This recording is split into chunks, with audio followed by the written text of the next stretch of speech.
રાત્રે ચા પીવાની ઈચ્છા થાય છે. બહુ ગજબ છે.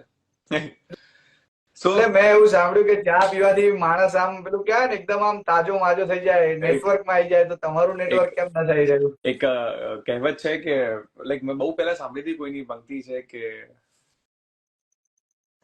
ચા પીવામાં 4 ગુણ, ચા વધે ચિંતન વધે ને ચણભણ ઓછી થાય. સો એક આ વાહ, પંક્તિ છે. So let's start. સહી છે, સહી છે. તો આપણી વાત એ હતી કે ઇન્સ્ટા લાઈવ છે, તો ઇન્સ્ટા માટેનો કંઈક સવાલ કરીએ કે થોડા ટાઈમ પહેલા તમારું ઇન્સ્ટા નેમ અભિમન્યુ હતું. એ રાખવા પાછળનું કારણ શું હતું ને હવે એ નામ કેમ નથી? ઓકે. અભિમન્યુ રાખવા પાછળનું કારણ એવું હતું કે એક એવું કેરેક્ટર હતું કે જેનું બહુ એડમાયર કરતો હતો મહાભારતમાંથી. આમ તો પર્સનલી હું સૌથી વધારે એડમાયર શ્રી કૃષ્ણને કરું છું, પણ જો વ્યક્તિ રીતે કોઈને કહું તો, કારણ કે એ તો ઈશ્વર છે, ઈશ્વર જેવા તો તમે ના થઈ શકો. પણ કોઈ પેલામાં તો હું અભિમન્યુને માનતો હતો, કારણ કે સામે કોઈ પણ હોય, કોઈટલી પણ તકલીફો હોય, તો અભિમન્યુને એવું હતું કે હાર નહોતો માનતો, કે એકલો સાથ સામે લડવાની એનામાં તાકાત હતી, હથિયાર હેઠા નહોતો મૂકતો. એટલા માટે થઈને હું અભિમન્યુથી બહુ ઇન્સ્પાયર્ડ હતો. કે બીજા બધા તો નો ડાઉટ, અને નાની ઉંમરમાં, લાઈક મારી જોડે સૌથી વધારે ઇન્સિડન્ટ થયા છે જ્યારે મને સૌથી વધારે સાંભળવા મળ્યું નાની ઉંમરમાં. તો ઘણું બધું નાની ઉંમરમાં કરવું પડે છે. એક કિસ્સો કહું તમને, કદાચ ખ્યાલ હશે, આપણી વાત થઈ ગઈ કે હું આપણા MLA ને મળવા ગયો જ્યારે, અને પછી વાત કરી શું કરું છું, આ બધું કરું છું, તો એમણે મને એક વસ્તુ કહી હતી, મને હજુ યાદ આવે છે.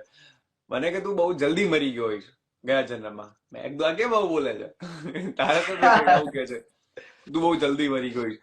હમણાં કે એટલે જ કે તારું ગયા જન્મ બધું કામનું બધું બાકી હશે ને, બધું અત્યારે ભેગું કરે છે. તો વાહ, એટલે અને ગાઢવાનું રીઝન એવું કે ઘણા લોકોને એવું લાગતું હતું કે મારું નામ અભિમન્યુ છે, તો પછી મને એવું થયું ના, મારું નામ તો મહેશ છે, તો એટલા માટે પાછું મેં રાખી દીધું. તો અત્યારે ખાલી ધ મહેશ રાજગુરુ. હા.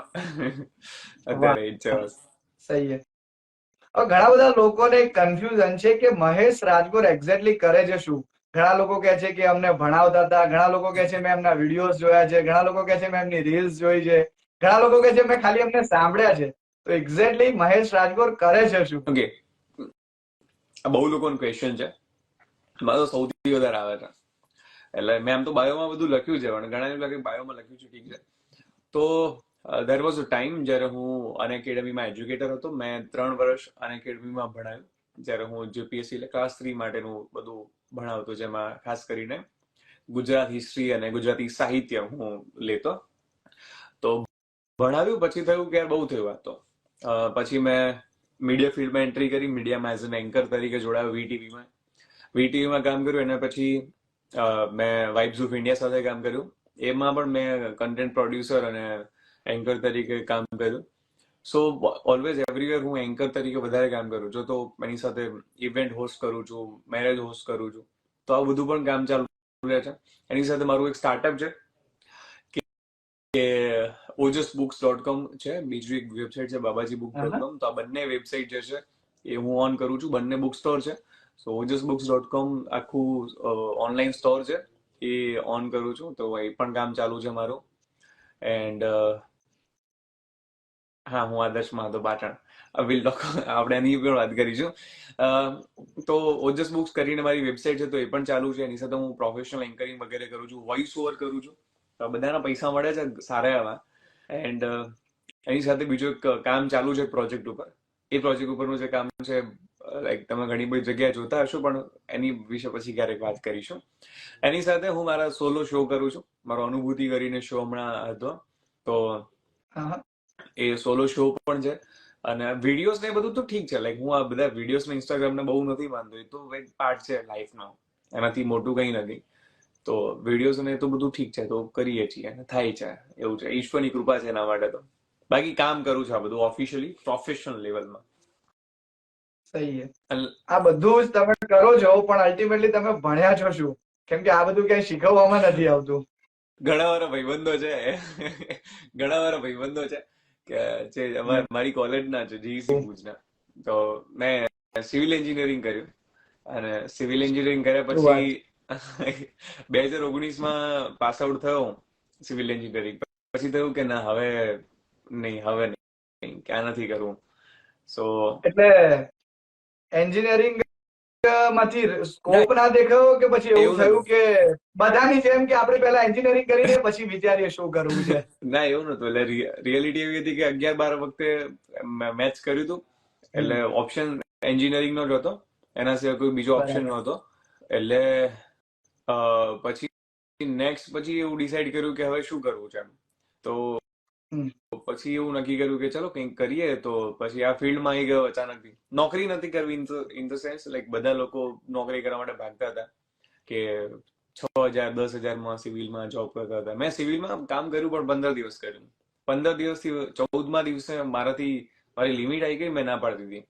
એટલે કે 14 દિવસમાં હું વેલ્યુએશન નું કામ હતું, વેલ્યુએશન કરવાનું હોય. તો હું શીખી ગયો તો વેલ્યુએશન કેવી રીતના થાય. અને કાકા પીવીસી જે છે ને અહીંયા ઝાગ ગામ જોડે, એનું વેલ્યુએશન મેં કર્યું હતું. તો એટલે વાહ. 15 દિવસમાં શીખી ગયો હતો હું. પણ પછી છે ને બહુ મેં કીધું ઠીક છે ચલો છોડો. તો ઇન શોર્ટ તમે ભણ્યા પછી તમારી ભણવાની ફિલ્ડમાં નોકરી નથી કરી, નથી કરી, નથી ટૂંકમાં ક્યારે તમે લાઈક એક પણ. પેશન ફોલો કરવા માટે ગયા. હા પેશન, કારણ કે હું એવો માણસ છું કે લાઈક મારી માટે લાઈફ બહુ ઇમ્પોર્ટન્ટ છે. તો થયું કે એવું કરવું જોઈએ કે જેમાં આપણને મજા આવે, એનાથી વધારે કંઈ નહીં. So even when I was in વીટીવીમાં પછી મને એવું લાગ્યું કે હવે મને નહીં મજા આવતી અહીંયા, તો મેં છોડી દીધો. તો લાઈક આ બધી વસ્તુઓ તો એવી છે. બટ સ્ટીલ કહીશ કે મારા શોમાં અનુભૂતિમાં જે લોકો નહોતા આવે એમણે ઘણું મિસ કર્યું છે. કારણ કે એમાં ખાલી આ વાત તો નહોતી, પણ આના સિવાય ઘણી બધી વાતો હતી કે જે ત્યાં જાણવા મળે. અને you are there like curate જ કૃપેશભાઈ કર્યો હતો. મારો આખો શો કૃપેશભાઈ ક્યુરેટ કર્યો હતો. તો ઇટ વોઝ અમેઝિંગ. બટ હા, એક આ પણ છે. તમે જે વાત કરી કે લાઈફમાં મજા આવી જોઈએ, તમને મજા આવી રહી હતી, પણ જ્યારે તમે પેશન ફોલો કરવાની વાત કરી તો પરિવાર વાળાના શું રિએક્શન હતા? કારણ કે એમને તો એવું ભાઈ હોય કે છોકરાને મારા ભણાયો છે તો કમાઈને આપણું ઘર ચલવે. મારા પપ્પા 10 પાસ છે, મમ્મી 4 પાસ છે. તો સારું મને એવું લાગે કે ક્યારેક છે ને સારા સારા પીએચડી ગ્રેજ્યુએટોને અભાવ્યા છે. જેન્યુઅનલી સેઇંગ, લાઈક એ એટલો સપોર્ટ કરે છે. લાઈક હું સાચું કહું છું, અગર એમનો સપોર્ટ ના હોત તો હું આટલે ના પહોંચી શકત. અને મને એટલી ઘણી વાર જયારે કોઈનો મેસેજ આવે ને એવું કહે ને કે લાઈક મારા પેરેન્ટ્સ મને નથી સમજતા, મારા પેરેન્ટ્સ આવું કરે છે, તો હું કહું કે તમે જઈને વાત કરો. લોકો વાત નથી કરતા પેરેન્ટ્સ જોડે. પપ્પા જઈને કોઈ દિવસ કીધું છે પપ્પા મારે નથી કરવું? દિલથી કીધું છે, મસ્તીમાં નહીં, દિલથી કીધું છે ક્યારે કે પપ્પા નથી કરવું મારે, મારાથી એ નહીં થતું. અને પેરેન્ટ્સ બહુ સમજે છે, બહુ સમજદાર છે, એમની નિયત બહુ સારી હોય, તમને ક્યારેય ના નહીં પાડે. એટલા માટે થઈને હું તો બહુ વાત કરવી જોઈએ. મારા પેરેન્ટ્સ આજ સુધી મને ના નથી પાડી. મને ખબર છે એમનું મન ખચકાતું હોય. સ્ટીલ છે ને એ મારા કોઈ સંબંધીને પૂછી લેશે ફોન કરીને કે શું કરે છે, શું કરે છે, આ કરે છે, પણ મને ક્યારે નહીં કે. તો હું તો કહું છું પેરેન્ટ્સ જોડે હંમેશા વાત કરવી જોઈએ. વાત કરવી જોઈએ, બટ જનરલી પેરેન્ટ્સ પેશનને ફોલો કરવાની કદાચ એટલે ના પાડતા હોય છે કે ઘરમાં આર્થિક સંકળામણ હોય છે. જો એ છે ને પ્રેક્ટિકલ હોય છે, એમને આખી લાઈફ જીવેલી હોય છે, બરાબર. એમને ખબર હોય છે કે આમાં કેવી રીતના કામ થાય છે. બટ યુ નો સમટાઈમ તમારે પ્રૂવ કરવું પડે કે તમારું વિઝન છે, તમારું જે પેશન છે ખરેખર એટલું એટલું ડીપ છે કે તમે એને પ્રોફેશનમાં કન્વર્ટ કરી શકો છો. એ ઉપર છેલ્લું નથી, એ તમારે સાબિત કરવું પડે. બાકી એ બહુ હોશિયાર હોય છે. મા બાપને બધી ખબર હોય, આખી જિંદગી જીવીને આવે છે, એમને ના ખબર હોય કે કેવી રીતના થાય ના થાય. બટ બધા એક જેવા નથી હોતા પાછા. તમારે એક્સ્ટ્રા ઓર્ડિનરી સાબિત થવું પડે, તમારે પોતાની જાતને સાબિત કરવી પડે જો હું આ કરી શકું છું. એટલે ઇવન તો ઘણા નહીં ખબર હોય, મારો શો હતો તો મારા ઘરે નહોતી ખબર. ઇવન વેન હું વીટીવીમાં કે ગમે ત્યાં કામ કરતો ને તો એમને ખબર જ નહોતી હું શું કરું છું. બટ ટ્રસ્ટ હતો કે કરી લઈશું. એટલે હાલ તમારા મમ્મી પપ્પાને ખબર છે તમે શું કરો છો? બહુ ડિટેલ નથી ખબર. એવું ખબર ઉપર છેલ્લી ખબર હોય કે આ કામ કરે છે કે આવું વિડીયોઝ ને એવું કંઈક બનાવે, પણ એટલું બધું નહીં. અચ્છા, આપણા જે હમણાં આર્થિક સ્થિતિની વાત કરી, હું તમારી પ્રોફાઇલ જોતો હતો તો એમાં દેખાયું કે તમે પણ જે તે સમયે આર્થિક સ્થિતિ ઉપર ઘણી બધી કવિતાઓ લખી હતી. એકાદી થઈ જાય. કવિતા મને ભાઈ બહુ જૂની કવિતા તો યાદ નથી. મને હમણાં યાદ આવ્યું હતું કે મારા જૂના વિડીયો છે ને ફરીથી મૂકવા જોઈએ. પણ કેવું છે આર્થિક પરિસ્થિતિ છે ને, એવું નથી કેતો કે અમીરી ગરીબીમાં. પહેલા મને એવું લાગતું કે અમીરો બધા ખરાબ હો, ગરીબો બધા સારા હો, પણ એવું નથી હોતું. બટ યુ નો આ પરિસ્થિતિ એવી જે બહુ શીખવે તમને. ગરીબી એવી વસ્તુ છે કે જે તમને બહુ શીખવે. મતલબ નેક્સ્ટ લેવલ શીખવે, એના જેટલું તમને બીજું કોઈ શીખવી જ ના શકે. અને બહુ જરૂરી છે, તમને છે ને રિયાલિટી ઓફ લાઈફ આપે કે અસલી રિયાલિટી શું છે. તમે જોજો જેટલા પણ મિડલ ક્લાસ કે ગરીબ ઘરમાંથી છોકરાઓ આવતા હશે ને હંમેશા પૈસાને પ્રાયોરિટી આપશે. કારણ કે તમે જોયું કે તમારા પેરેન્ટ્સને ક્યાં જવું હોય અને બહાર જવા માટે થઈને 200 રૂપિયા કોકના ઘરે માંગવા જવા પડે ને ત્યારે તમને સમજાય કે સસવાની કિંમત શું છે. તમે જિંદગીમાં કોઈ દિવસ તમે એક્સપ્રેસ બસમાં ના જતા હોય, લોકલમાં જતા હોય, કારણ કે લોકલનું ભાડું ઓછું, લોકલની વાટ જોતા હોય, ત્યારે તમને સમજાય કે પૈસાની કિંમત શું છે. તમે માનશો નહીં, હું 2019માં આવ્યો ત્યારે મેં 2019માં કદાચ પહેલી વાર હું સ્લીપરમાં ટ્રાવેલ કર્યું હતું. મેં 2019 પહેલી વાર હું સ્લીપરમાં બેઠો હતો. એની પહેલા હું જનરલમાં બેઠો હતો. હિંમત જ નથી થતી સ્લીપરની ટિકિટ લેવાની. એટલે એ ફાઇનાન્શિયલ કન્ડિશન્સ બહુ જરૂરી હોય, એમાં કોઈનો દોષ નથી. એ છે એ હવે તમારી ઉપર છે. મેં ક્યાંક એક વસ્તુ સાંભળી હતી કે તમે ગરીબ જન્મ્યા ને એમાં તમારો વાંક નથી, પણ તમે જો ગરીબ મરો છો તો એ તમારો જ વાંક છે. બસ હું આ જ વાત કહેવા જતો કે કોઈ મહાપુરુષે કીધું છે આવું કે ગરીબીમાંથી બહાર આવવું એ તમારા હાથમાં છે, એ કઈ રીતે આવવું એ તમારે નક્કી કરવાનું છે. હા, બસ રસ્તો સારો હોવો જોઈએ, પછી દારૂના પેટીઓ ઉતારીને ગરીબી દૂર ના થાય.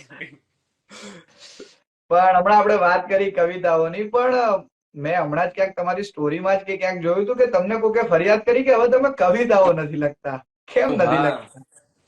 મેં કવિતા હમણાં લખી હતી, અમદાવાદ ઉપર લખી હતી. મને થાય છે કે અત્યારે હું કહી દઉં, આઈ થિંક મારી જોડે છે. અમદાવાદ ઉપર લખી, હું લખું છું કવિતા પણ પોસ્ટ નથી થતી. મગજ તો એનું એ જ છે. અમદાવાદ ઉપર કદાચ એવું છે કે કોઈ સ્પેશિયલ વાહવાની રાહ જોવાઈ રહી છે. ના ના,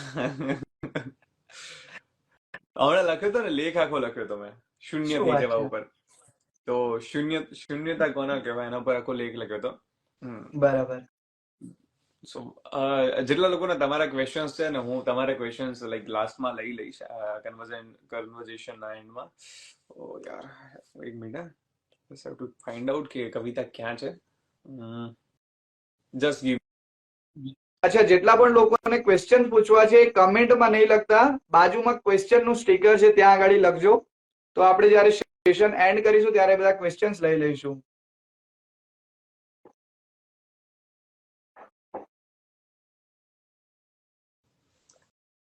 ઓકે, નાઉ બેક. સો વસ્તુ એ હતી કે પ્રશ્ન આખો જે હતો, જે મુદ્દો આખો હતો, એ મુદ્દો એના ઉપર હતો કે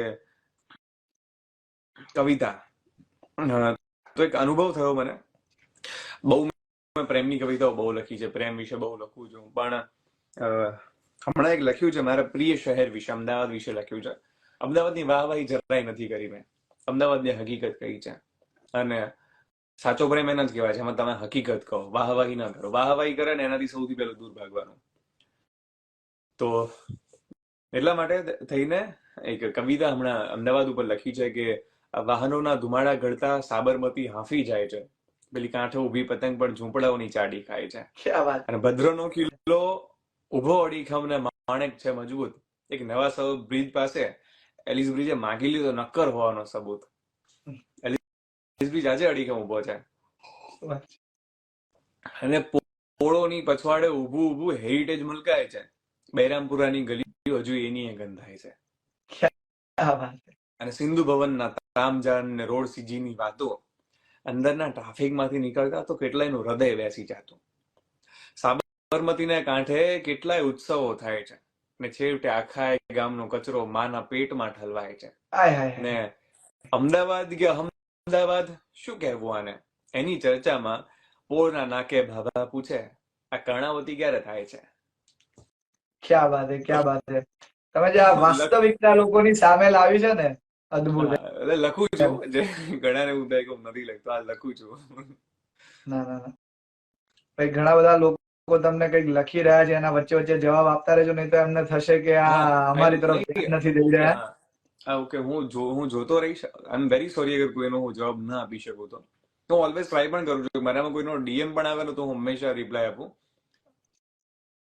તો અમદાવાદની વાત કરતા હતા, તો અમદાવાદ મને એવું થાય કે અમદાવાદ મારું સૌથી પ્રિય છે.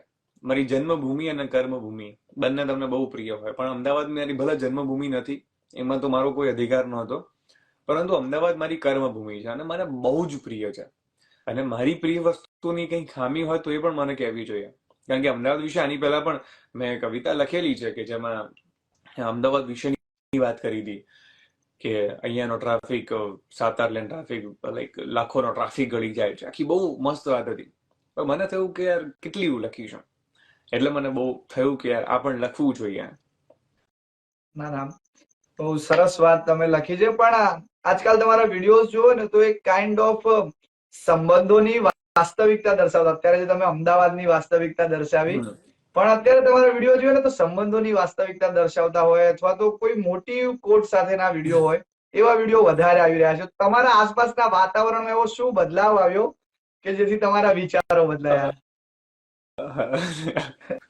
મેં સાંભળ્યું હતું કે ન્યૂઝ મીડિયામાં છે ને ઇન્ટરવ્યુઅર બાયસ્ડ ક્વેશ્ચન પૂછતા હોય. એવું મેં જોયું હતું. ઇન્ફ્લુઅન્સ્ડ ક્વેશ્ચન પૂછતા હોય. એવું કઈ નહીં, બટ કેવું છે, જીવન પરિવર્તનનું નામ છે. જીવન છે ને વહેતો પ્રવાહ છે, એમાં વહેતા પ્રવાહમાં ધીરે ધીરે બધું ચેન્જ થતું જાય. તો ઘણી વાર ઘણું થાય, પણ એનાથી હવે હું આમાં છું, લાઈક હું કઈ બહુ મોટું તો નથી જ કરતો. હું તો હંમેશા કહું છું, મને ક્યારે એવું નથી લાગતું કઈ મોટું કરું છું, પણ ક્યારેક અમુક ચેન્જીસ આવે, અમુક વસ્તુ આવે તો ક્યારેક લખવું જરૂરી છે. એટલે એ કહેતો હોઉં છું. બાકી તો જે વાંચતો હોઉં છું એ કહેતો હોઉં છું. આજકાલ એક પુસ્તક વાંચું છું તો એને લઈને એની અસર છે. એક પુસ્તક છે ને, જેમ ફિલ્મ હોય ને કે કોઈ ફિલ્મ છે અને તમે ક્રિશ જોઈને આવો અને ક્રિશ જોઈને બહાર નીકળો એટલે તમે કૂદકા મારતા હોય, એનું ઇફેક્ટ આવે. એવી રીતે બુકમાં પણ એવું છે કે બુકની અંદર પણ બુક પતાવી છે એટલે બુકનું ઇફેક્ટ ચાલતી હોય મગજમાં, તો એને લઈને બધું વધારે સૂઝતું હોય. અને બુકોમાંથી હું સૌથી વધારે ઇન્સ્પાયર થયો છું. બુક, ઓબ્ઝર્વેશન અને એક્સપિરિયન્સ, આ 3 વસ્તુએ બહુ શીખવ્યું છે. શું વાત છે. તો તમે જે હમણાં વાત કરી કે મીડિયાની અંદર જનરલી આવા સવાલો થતા હોય છે, તો મારો તમને એ સવાલ છે કે જનરલી તમે લોકોને આવા સવાલો પૂછતા હો છો, આજે તમે હોટ સીટ પર બેઠા છો, કેવું લાગી રહ્યું છે? મેં કર્યું છે, લાઈક ઘર જેવું લાગે છે. વાંધો નહીં, કઈ છુપાવવા જેવું છે નહીં. ચિંતા ત્યારે હોય જ્યારે કંઈક છુપાવવાનું હોય. અને મીડિયામાંથી છું એટલે મીડિયામાં એક સૌથી વધારે વસ્તુ, કોઈ મીડિયાનો સ્ટુડન્ટ હોય ને કોઈ મીડિયાને આવું હોય ને એમ ફિલ્ડમાં, તો એક કહેવાય કે તમારા શબ્દોમાં શાલીનતા હોવી જોઈએ. તમે જે બોલો છો ને, શબ્દો તોલીને બોલવા જોઈએ, કે તમે કહો છો એનો મતલબ શું થાય છે, તમે જે બોલો છો કયા ભાવોમાં બોલો છો, ક્યારે ગુસ્સો દેખાડો છો, ક્યારે શું. બહુ ડીપ વસ્તુ નથી, બહુ ઊંડા ના જતા, આમાં કે ચોપડીઓ ફેંકવાની જરૂર નથી પડતી, બટ તમારે જોઈ વિચારીને શબ્દો બોલવા જોઈએ. કારણ કે તમે જયારે કોઈ પ્લેટફોર્મ ઉપર જઈને કંઈ બોલો છો તો એ શબ્દોનું કંઈક મહત્વ હોય છે, અને ખોટું બોલી જાઓ ને એ દિવસે તમે તમારી ક્રેડિબિલિટી ગુમાવી દો છો. એટલા માટે થઈને હવે આદત પડી ગઈ છે કે કેવી રીતે આને હેન્ડલ કરવું અને કેવી રીતે ટેકલ કરવું. તો હવે શબ્દોની શાલીનતા આવી ગઈ છે. સો હવે આદત પડી ગઈ છે. ઘણી વખત તમારા રીલ્સ ની કોમેન્ટો વાંચતા ને તો એમાં દેખાય કે તમારા શબ્દો અંદર સુધી ઘા કરી ગયા. આ શબ્દો લાવો છો ક્યાંથી તમે? એક આના વિશે કહું, મને ઘણા લોકો, મને લાઈક જેન્યુઅલી ઘણા લોકોના મેસેજીસ આવે છે કે હું લખું છું, આ કરું છું, તે કરું છું. હું ક્યારેય શ્રેષ્ઠ હોવાનો દાવો નથી કરતો, અને મને એવું લાગે છે કોઈ પણ ના કરી શકે. હું જે લખું છું ને, તો મને કદાચ એવું લાગે છે કે હું લખું છું એની પાછળ એ લોકોને ગમે છે, તો એનું એક રીઝન છે કે કદાચ એક વસ્તુ છે ને, કોઈ સાંભળે છે ને, તેમને એવું લાગે છે કે અમારી પોતાની છે, આ વાત મારી થઈ રહી છે. અને કદાચ એટલા માટે લોકોને ગમે છે કે ના, આ વાત મારી થઈ રહી છે. આમાં જે રીલમાં જે વાત કરી છે, આ જે શબ્દો છે, આ જે લાગણીઓ છે, મારી છે, આ મારી અનુભૂતિ છે. એટલે મારો શોનું નામ પણ અનુભૂતિ હતું. અને યુ આર ધેર, લાઈક તમે હતા તો તમને ખબર છે કે જે અનુભૂતિમાં જે અનુભવ હતો ને એ રીતનો જ હતો કે તમને એવું થાય કે મારી વાત થઈ રહી છે. જો હું મારી વાત કરું ને તો તમને ના ગમે, સીધી વસ્તુ છે. હું કન્ટિન્યુઅસલી જો મારી વાત કરું તો એક લેવલ સુધી તમને ગમે, પણ પછી તમે અકળાઈ જાવ કે નાનું નાનું કેટલી વાર સાંભળવાનું. પણ જયારે લોકોની વાત થતી હોય, અને આ બધા માટે થઈને છે ને ગ્રાઉન્ડેડ રહેવું પડે. તમે મારો પ્રેમ છે ને મિડલ ક્લાસનો, એટલે કોમન પ્રેમ હશે કે મારું શહેર કોમન શહેર હશે. મારા શહેરમાં હું અમદાવાદની પણ વાત કરીશ તો બહુ મોટા કેફેની વાત નહીં કરું, અને હું પ્રેમની વાત કરીશ તો કઈ એવી વાત નહીં કરું કે લાખોની તારી માટે મર્સિડીઝ અને ગિફ્ટ ને આ બધું લઈ આવું. સો મારો પ્રેમ કોમન છે, મારું શહેર કોમન છે, અને એટલા માટે ઘણા બધાનું છે. આની જ વસ્તુ જો હું મોટી 5 સ્ટાર હોટલ્સની કે બધાની વાત કરવા લાગુ તો લોકો કનેક્ટ જ નહીં થાય. એટલે એ કદાચ કોમન કોમન ખોટા છે ને સપના નહીં જોતા હું. એ કોમન છે ને એટલા માટે તેને આ બધું વધારે કનેક્શન જોડાય છે. સવારે તમે ઉઠ્યા હો ને કોઈ તમને એવા મેસેજીસ મળ્યા હોય કે યુ મેડ માય ડે, કે તમારી રીલ સાંભળીને મારો દિવસ બની ગયો, ત્યારે કેવું થાય કે આ કરેલું કેટલું યોગ્ય નીવડ્યું? મને છે ને સૌથી વધારે સવારે ઉઠવા સાથે પહેલા એક વાત, આજકાલ નવું ચાલુ કર્યું છે મેં સૌરભ દ્વિવેદીની રીલ એક વાંચી હતી કે તમે જયારે ઊંઘો ને ત્યારે ચોપડી વાંચવી અને ફોન મૂકી દેવા, ઘડીકર ચોપડી વાંચવી, સવારે વહેલા ઉઠો એટલે ઉઠીને આમ થોડું મોઢું સાફ કરીને ચોપડી વાંચી લેવી. અને હું અત્યારે કરું છું તો બહુ જ સારો એક્સપિરિયન્સ છે. હું બધાને કહીશ કે ટ્રાય કરજો. એક જ પાનું વાંચે ને તો એક જ પાનું, પણ બહુ મજા આવશે. ટ્રાય કરજો, બહુ જ સારો એક્સપિરિયન્સ રહ્યો છે. બહુ સારી ઊંઘ આવે રાત્રે, કારણ કે ફોન થી બધું મગજ વધારે ગોટાળા જડતું એવું લાગે મને. હવે આની વાત કરીએ,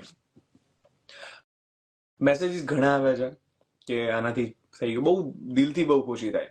કારણ કે recently one of my friend, મારી એક રીલ હતી હમણાં પેલી સુસાઇડ વાળી, અને એક મારી ફ્રેન્ડ કહી શકું તો એનો મને મેસેજ આવ્યો અને એને કહ્યું કે મારી હમણાં એક એક્ઝામ હતી, સારું નહોતું, even I got suicidal thoughts, but after that I saw this reel, મેં આ રીલ જોઈ અને પછી મને બહુ સારું લાગ્યું.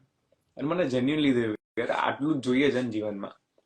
તમે કોઈના જીવનમાં પોઝિટિવ ચેન્જ લાવી શકો છો, એનાથી વધારે શું ખોટું હોય? અને તમે ક્યાં કોઈને ગાળો આપો છો, કોઈના વિશે ખરાબ બોલો છો, કોઈની મજાક ઉડાવો છો? એવું તો તમે કશું કહેતા જ નથી ને, કે નથી તો તમે કોઈને ફોર્સ કરતા કે આવું તો કરવું જ પડશે, આવું તો કરવું જ પડશે, એવું પણ નથી કહેતા.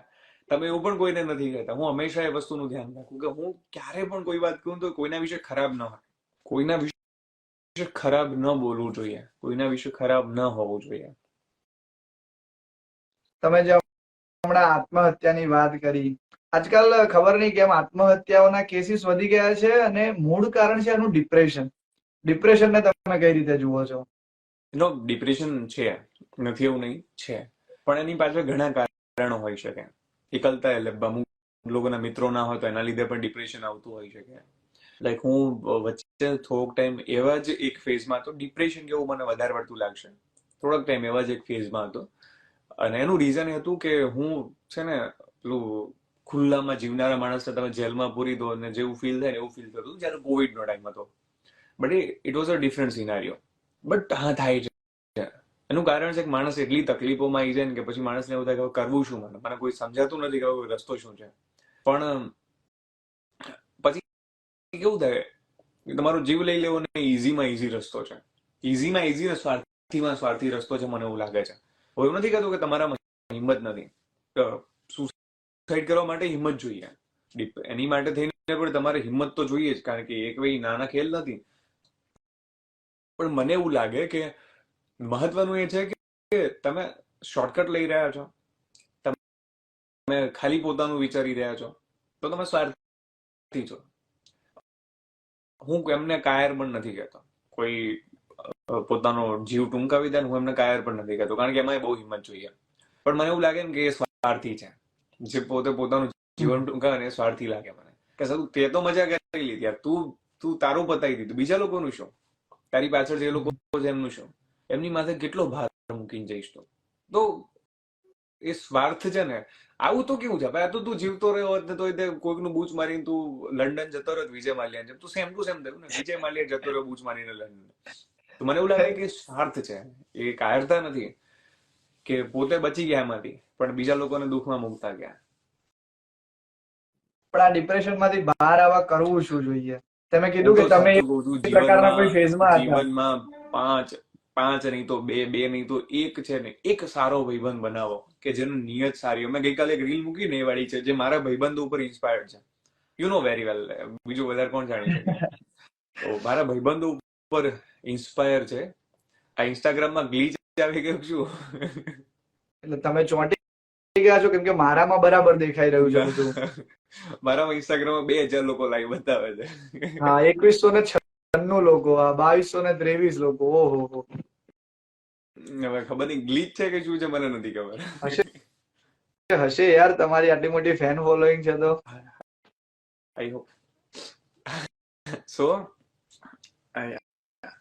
તો મારે જોવું પડશે glitch, I don't know what it is.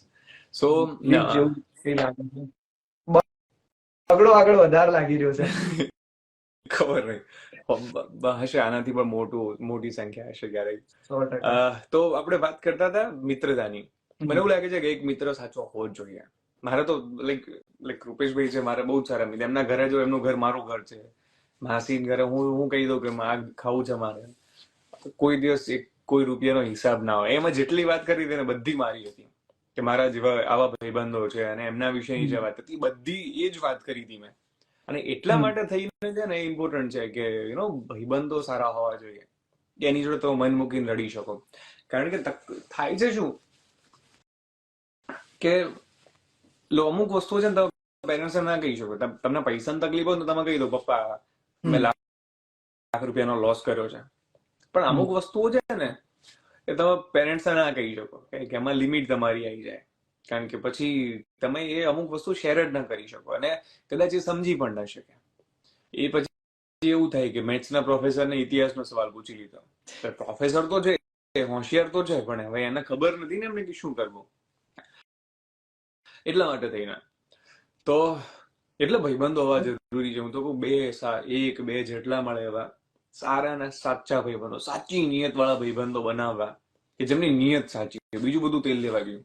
એમની જોડે પૈસા હોય કે ના હોય, બહુ આવડત હોય કે ના હોય, પણ તમને ખબર હોય, ભલે એ તમારી જોડે બબાલ કરવા નહીં આવે. એની કદાચ એનો હાઈટ 5 ફૂટની હશે, એનો કાંઠો એનો બાંધો મધ્યમ હશે, કદાચ તમારી જોડે લડવા ઝઘડવા નહીં આવે. એને ખાલી લડવા ઝઘડવાના ભાઈબંધો ના કહેવાય, તો બોડીગાર્ડે આવે પૈસા આપો તો.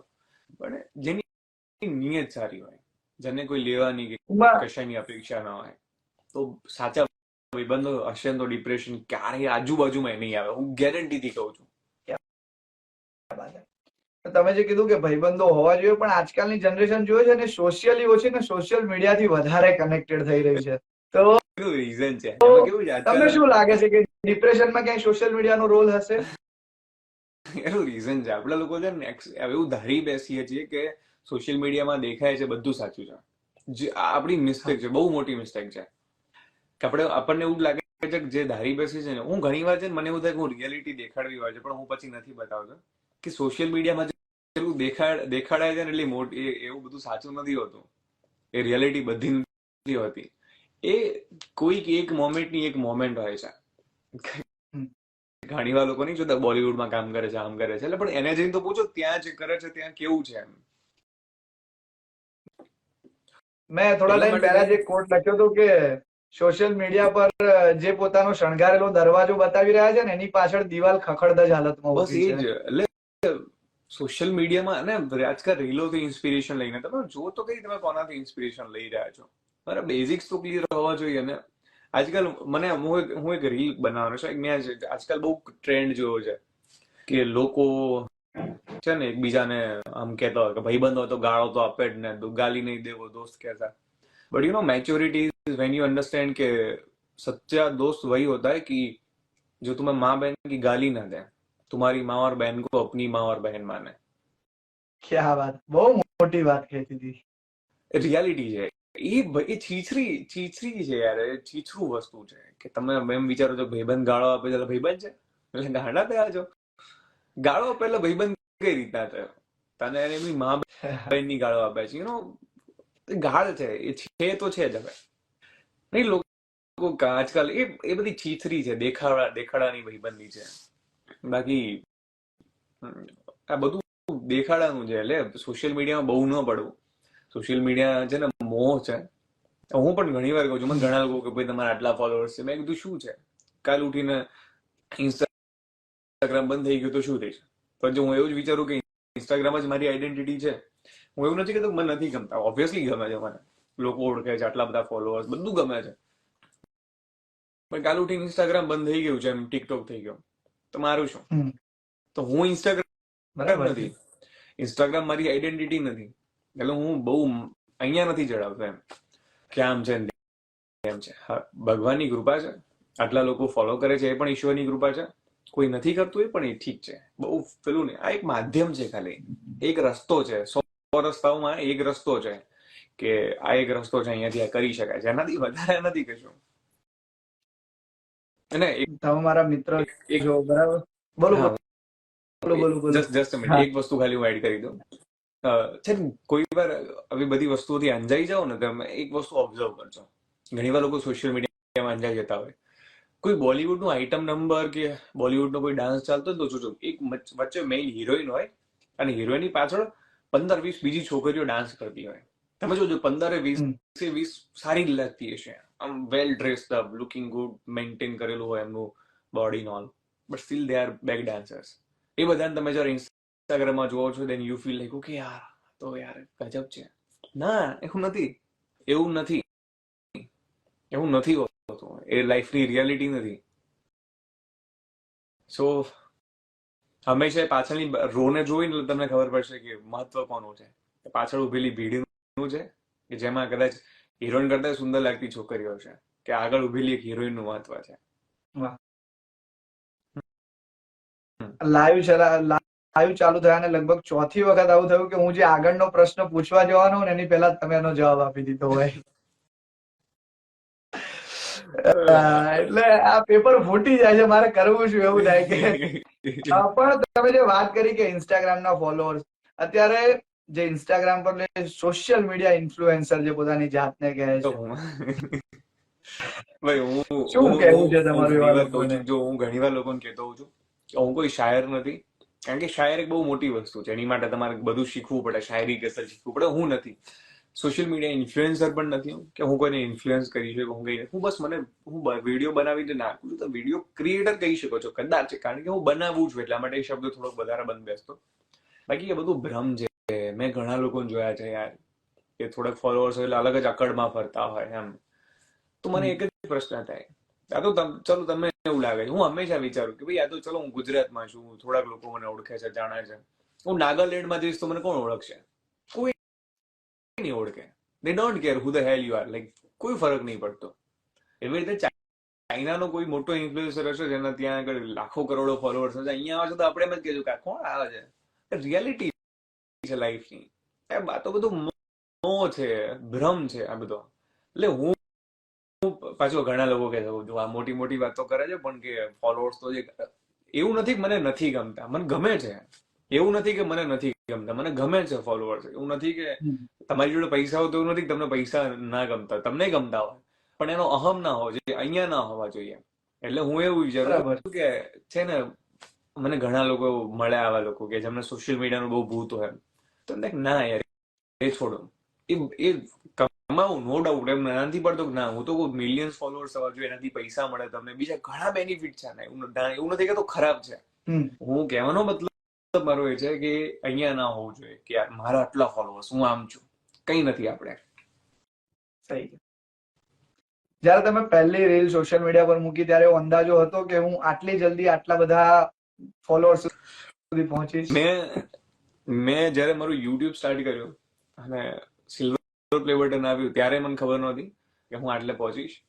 બસ શરૂઆત કરી હતી, બસ એટલી ખબર હતી કે મેં કોઈ શોર્ટ ટર્મ ગોલ માટે નથી કરી. ઘણી વાર લોકો નથી કરતા કે મારે 10,000 ફોલોઅર્સ કરવા માટે થઈને ઇન્સ્ટાગ્રામમાં કરવું છે. હા, ઓળખું છો ને દિવ્યમભાઈ, હું બધાને ઓળખું છું, હું ક્યારે નથી.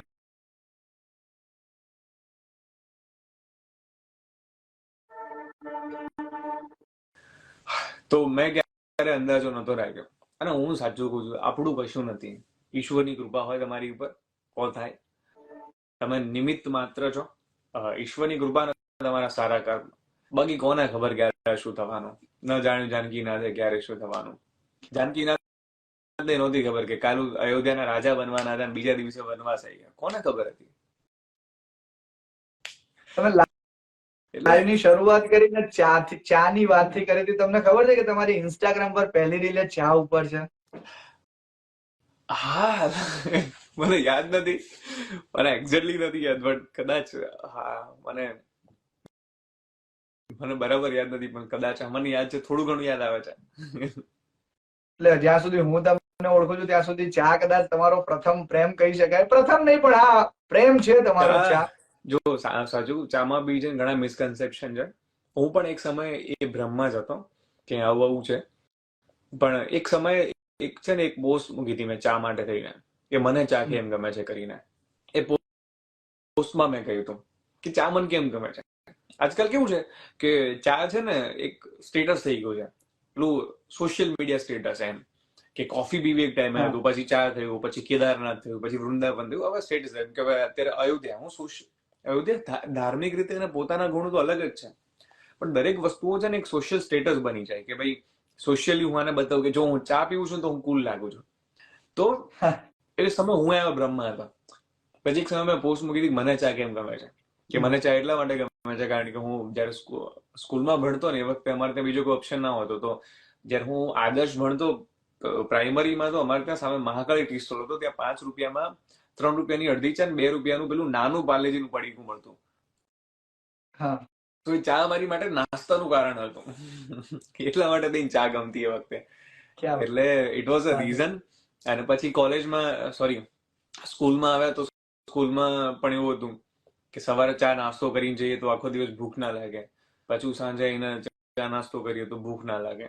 તો એ ચા નાસ્તાનું કારણ હતું એટલે ચા ગમતી. અને એટલા માટે થઈને મને ચાની આદત પડી. અને પછી કોલેજમાં તો આનું ધીરે ધીરે ભાઈબંધો જોડે થઈ ગયું કે મળવાનું કારણ હતું, અને પછી ધીરે ધીરે આદત પડી.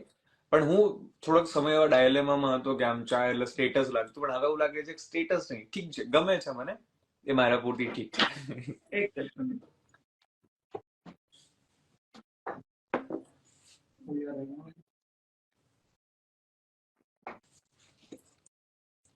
હા તો ચા ની વાત તમે કીધી કે ચા નું એક કારણ એવું પણ હતું કે કોઈએ ચા પર મળવા બોલાયા હોય.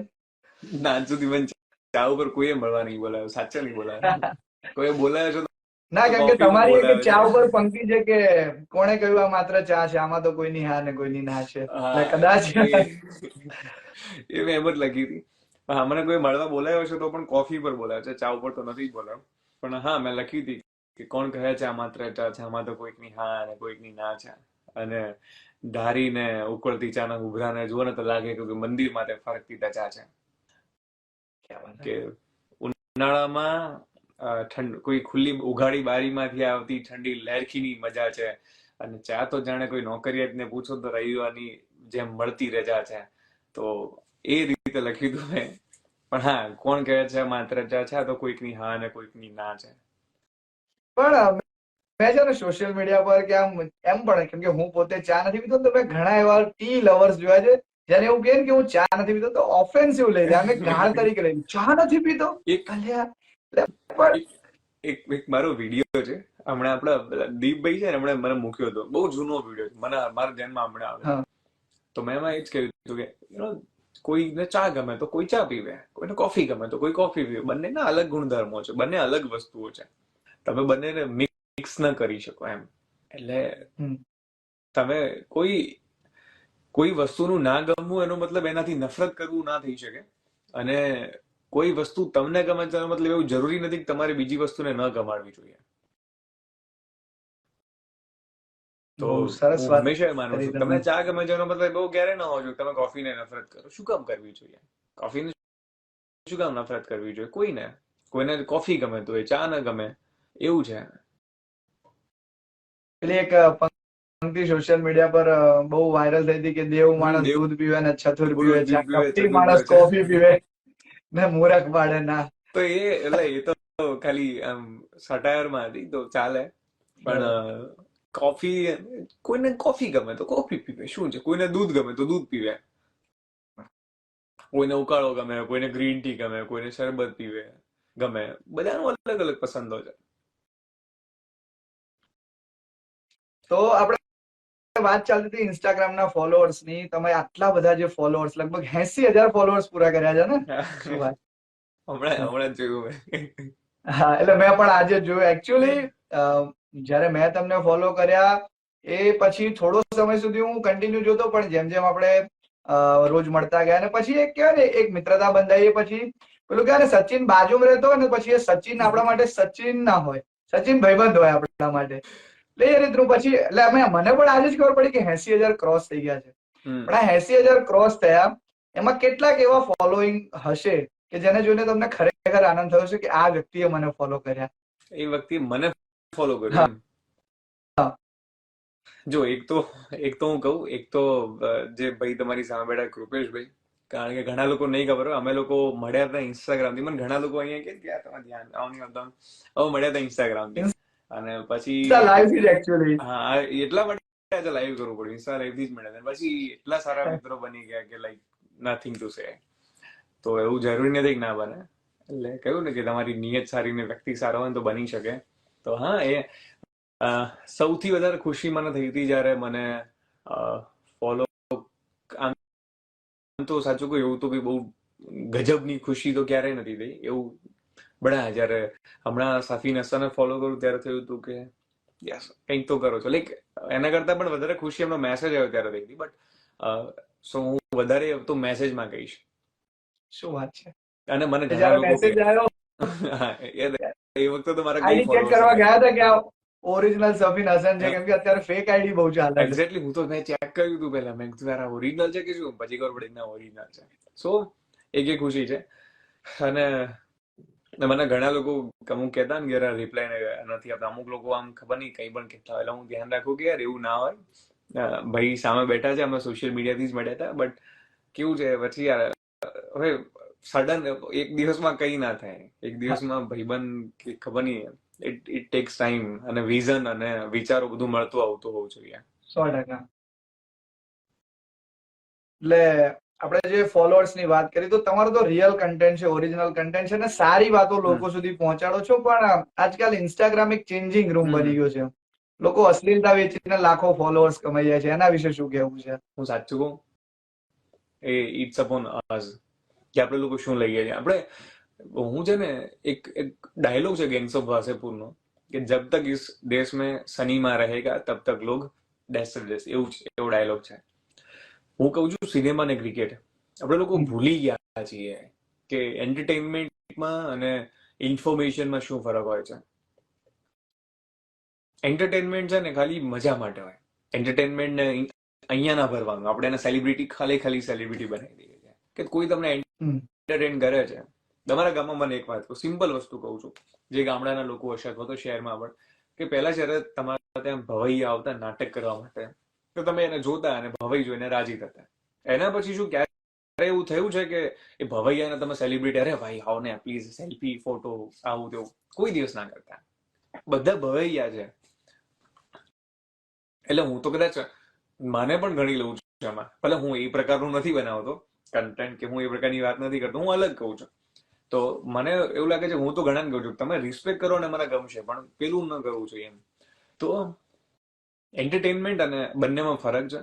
કે એન્ટરટેનર્સ હોય એમને ખાલી શાબાશી આપવાની, તાળી આપવાની, હું તો ના નથી પાડતો, હું કઈ વિરોધ નથી કરતો. હું તો કહું છું જેને જે કરવું હોય કરે ઇન્સ્ટાગ્રામમાં, કોઈ બાધ્ય નથી. એ બધાની પોતપોતાની મરજી, પોતપોતાની વસ્તુ છે. એક ઓડિયન્સ તરીકે આપણે સમજવું જોઈએ કે હું જેને જોઈ રહ્યો છું એની વેલ્યુ કેટલી છે. કે હું જોઈને હસીને જવા દઉં છું, અહીંયા સંગરી નથી રાખતો, તેલ લેવા ગયું, મારે શું છે. એને જે કરવું હોય કરે. એટલે તમે જોશો કે હું આઈ થિંક કોઈ સેલિબ્રિટી ફોલો નહીં કરતો, કારણ કે મને રિયાલિટી ખબર છે. મીડિયામાંથી આવું છું એટલે વધારે ખબર છે કે કેવું ચાલે છે. એટલે કોઈ સેલિબ્રિટીને હું નથી ફોલો કરતો. અને મિત્રો કરું છું, અથવા તો મને એવું લાગે કે ખરેખર વ્યક્તિને ફોલો કરવા જેવું છે તો જ કરું છું. અને મીમ પેજીસ કરું છું, કારણ કે એમાં મને મજા આવે, એનાથી ખુશી મળે. એટલે સો એક આ વસ્તુ છે, હું હંમેશા કહું છું કે છે ને એન્ટરટેનર્સને એન્ટરટેન માટે રાખવાના, ખુશ થવાનું, રાજી થવાનું. હું તો ક્રિકેટમાં કહું છું, મેં તો ક્રિકેટ જોવાનું બંધ કરી દીધું છે. You know very well. તમારું બંધ કરાયું છે. એટલે ખુશ થવાનું, લાઈક ઠીક છે કે મજા આવી, જોઈ મેચ જોઈ, મજા આવી, પતી ગયો મેચ ને, ત્યાં ભૂલી જવાની પછી. કારણ કે એ એન્ટરટેનમેન્ટ છે, હંમેશા યાદ રાખવાનું.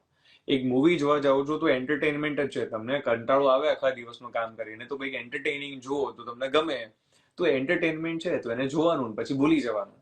એનથી વધારે નહીં કરવાનું. એનથી વધારે રાખ્યું તો પથારી ફરવાની ચોક્કસ છે. બરાબર, સહી. હવે તમે જે વાત કરી, આપણે સોશિયલ મીડિયાની વાત કરીએ, તો સોશિયલ મીડિયા પર બે વસ્તુ કાયમ તમને મળે, કાં તો વખાણ મળે, કાં તો તમને લોકો વખોડે.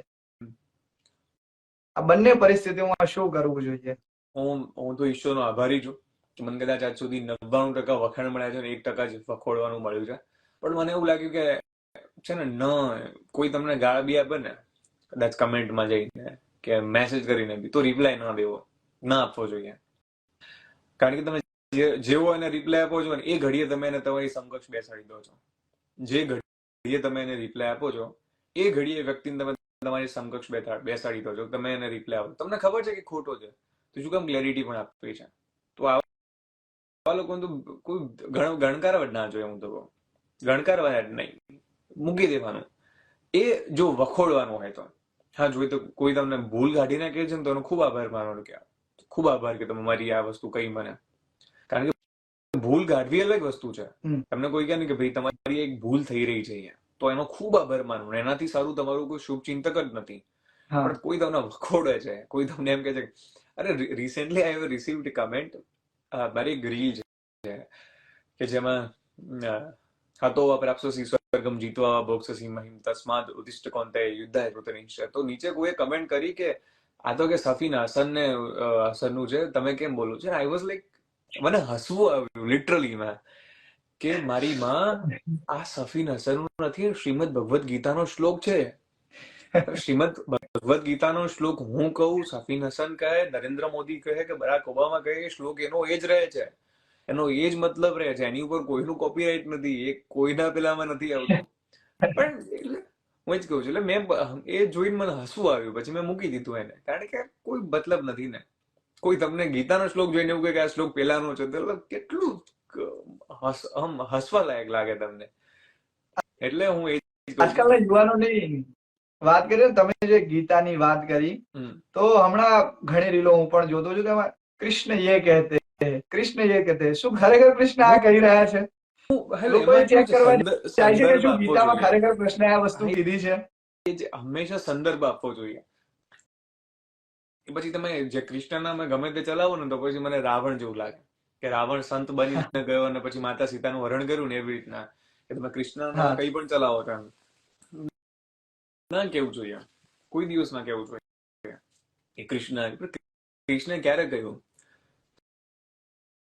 બોલનારા તો બોલી જાય છે ને પછી લોકો એને સ્ટોરી સ્ટેટસમાં મૂકે છે, લોકોને મોકલે, જો ભાઈ કૃષ્ણએ કહ્યું છે. હવે તો સો બસ આ જ વસ્તુ ઉપર હું એક નાટક પણ લખી રહ્યો છું. આપણી વાત થઈ હતી એ પ્રમાણે કૃષ્ણ ઉપર, અને કૃષ્ણની વાતો અને અસલી કૃષ્ણ ઉપર થોડીક હું એની ગ્લિમ્સ આપવા માંગીશ. કે આજનો એક વ્યક્તિ કૃષ્ણને જઈને કહે છે કે બે ભાઈઓ વચ્ચે ઝઘડો થયો છે, કૃષ્ણને જઈને કહે છે કે મારો સાથ આપો, એમ કે જેમ કૌરવ અને પાંડવો વચ્ચે થયો હતો એમ મારો સાથ આપો. તું કૃષ્ણને કહે છે કે ભાઈ તને કોણે કહ્યું કે હું માયાના ઝઘડામાં વચ્ચે પડું છું?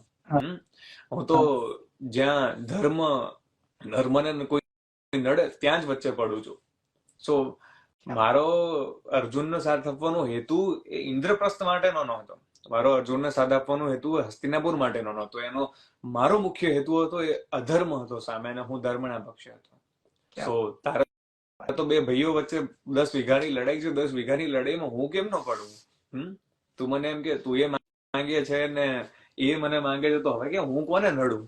એટલે આવી રીતનું એક લખી રહ્યો છું કે જેમાં હું કૃષ્ણના આજના કોન્સેપ્ટમાં, આજના પર્સપેક્ટિવમાં, આજની વાતોમાં રજૂ કરવા છે કે આજે કૃષ્ણ જો હોત તો એ મુદ્દાઓને લઈને શું કહેત, કારણ કે એમની નીતિ ક્લિયર હતી. તમારી આવી જ કોઈ પંક્તિ છે ને જે કટાક્ષ સ્વરૂપે છે ને લોકો એને કઈક અલગ રીતે લીધી હતી, અને પછી તમને કઈક મેસેજો આયા હતા? ના મેસેજ નતા આવ્યા, ઇટ વોઝ લાઈક 2-3 કમેન્ટ હતી, ઇટ્સ ઓકે, એવું થતું રહે. હેડ કમેન્ટ્સ થતું રહે, ન સમજાય તો કોઈ શું કરી શકે? શું હતી એ પંક્તિ? એટલે ઇટ વોઝ લાઈક, પછી આપણે વાત કરીશું એની. સો એવું કઈ નતું કે એ કંઈક એવી રીતના હતી કે કૃષ્ણ જો આજે હોત તો મટકીમાં માખણની જગ્યાએ પીઝા રાખ્યા હોત, અને કૃષ્ણે પણ દ્વારિકાનું રાજ છોડીને કેનેડાના વિઝા માંગ્યા હોત. આજના સમાજ ઉપર કટાક્ષ હતો, આજની પરિસ્થિતિ ઉપર કટાક્ષ હતો કે આપણે આપણી સંસ્કૃતિને ભૂલી રહ્યા છીએ. એટલે we are losing our culture day by day.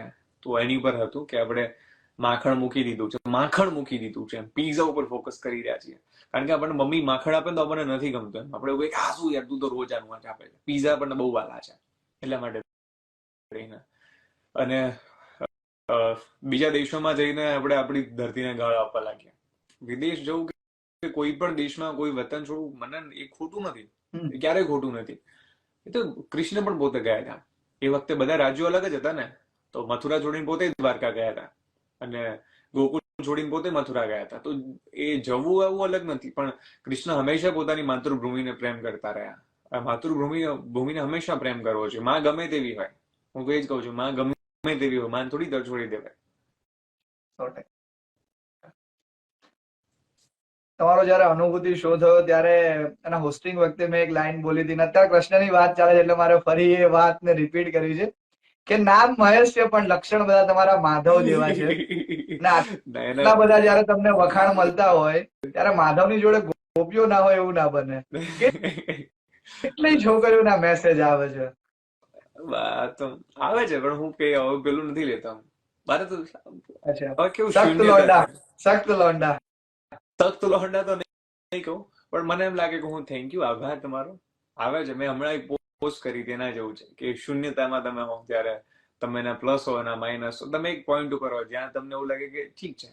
સો એ વખતે તમે વાટ જોતા હોય કે કોઈ તમને આવશે અને શૂન્યથી 100 તરફ લઈ જશે. તો શું વાત છે. એ પરિસ્થિતિમાં કંઈક હોય એટલે અને આવે, ઇટ્સ ગુડ, સારું છે, સારું કામ બધા વખાણે. મને કોઈ દિવસ, મેં હમણાં જ એક સ્ટોરી પણ મૂકી હતી કે કોઈ મને મેસેજ કરીને એવું પણ કહે ને કે તમે મને ગમો છો, તો એનો બહુ આભાર માનું. મને એનો એમ થાય કે I have no words to say you, I am so thankful to you. મને એવું લાગે કે એની લાગણીઓ છે અને હંમેશા હું લોકોની લાગણીઓનું સન્માન કરું છું. હા, તમારી લાગણીઓ છે ને, આઈ રિસ્પેક્ટ ઇટ. ભલે હું એ પછી મારી ટેરિટરી આવી જાય છે કે મારે એમાં શું કરવું જોઈએ, બટ હું હંમેશા સન્માન કરું છું, એમ કરવું જ જોઈએ. હું તો અહીંયા પણ જેટલા છોકરા છોકરીઓ છે બધાને કહીશ કે કોઈ વ્યક્તિ આવીને તમને એની મનની વાત કરે ને તો પ્રેમથી કહેજો, જે કહેવું હોય, ખખડાઈ નહીં દેવાનું. કોઈના પર માલિકી નથી, એવું નથી કે તારે આવું કરવું જ પડશે, પણ પ્રેમથી કહો ને તો સામેવાળાને બી લાગે ચલો ઠીક છે એમ. અને હું તો, મને હમણાં કોઈએ કહ્યું હતું, હમણાં કોઈનો મેસેજ આવ્યો હતો કે માની લો કે કોઈને પોતાના મનની વાત કહીને સામેવાળો રૂડલી જવાબ આપ્યો તો, આપણે ખખડાઈ માર્યો તો હું તો કહું ભગવાનને આભાર માનવાનો અને કહેવાનું કે સારું થયું. મને એવું લાગતું હતું કે આ માણસ સારો છે, પણ આ માણસ ખરાબ છે. કારણ કે જો એ લાગણીઓને નથી સમજી શકતો ને, તો મને તો કેમ ન સમજાતા. તો એ વખતે તો હું તો કહું ભગવાનનો આભાર માની લેવાનો, સારું થયું આમાં તો હું બચી ગયો. ચેતી ગયા થોડામાં બધું. હા, સહી. પણ તમે તો ખાલી ગમવાની વાત કરો છો, મેં તો તમારી રીલ્સની કેટલી કમેન્ટ્સમાં એવું જોયું છે કે કેટલી છોકરીઓ તમને કમેન્ટ કરે છે કે વિલ યુ મેરી મી. હોય પ્રેમ હોય લોકોનો, બસ એ જ, વધારે કઈ નહીં. એમાં કઈ મેં કઈ મોટું કર્યું નથી એટલે હું તો કઉ છું. અને મને સાચું કહું, મને ઘણી વાર એવું લાગે કે આવું પણ જે લોકો કહે છે એમને છે ને આવું બધું, હું ખાલી મારા કેસમાં નથી કહેતો, હું સ્વાર્થી બી નથી થતો, બટ કોઈને પણ આવું કંઈ કહો ને એની પહેલા એ વ્યક્તિને જાણી લો કોણ કેવું છે, શું છે, એનું શું વિઝન છે. કારણ કે કદાચ તમે મને છે એનાથી વધારે શું જાણો છો, મારું શું વિઝન છે, મારે શું કરવું છે, મારે, હા નો ડાઉટ તમને સારું લાગતું હશે, હું તમારો આભાર માનું છું, બટ બધાને જાણવું, ચલો હું તો સારો છું, હું એવું નથી કહેતો હું ખરાબ છું, પણ લોકોનું વિઝન જાણવું જોઈએ. એટલે ઠીક છે, બધું ચાલે રાખે. ચલો, એ લોકો તો તમને જાણશે ત્યારે જાણશે, પણ એ બધી જે રાહ જોઈને બેઠી છે એમને એ તો કહી દો કે એમણે રાહ જોવી કે ન જોવી.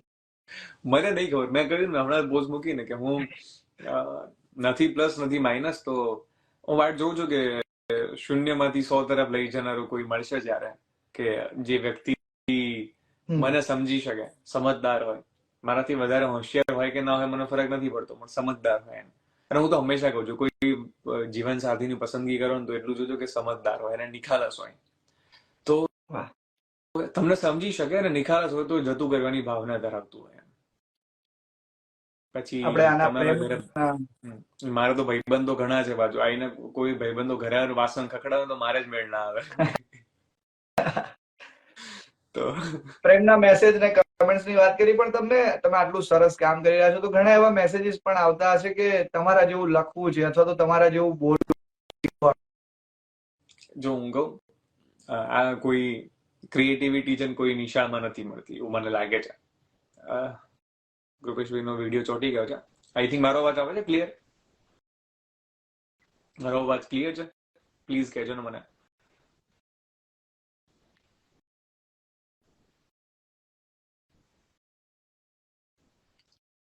મારો અવાજ ક્લિયર છે?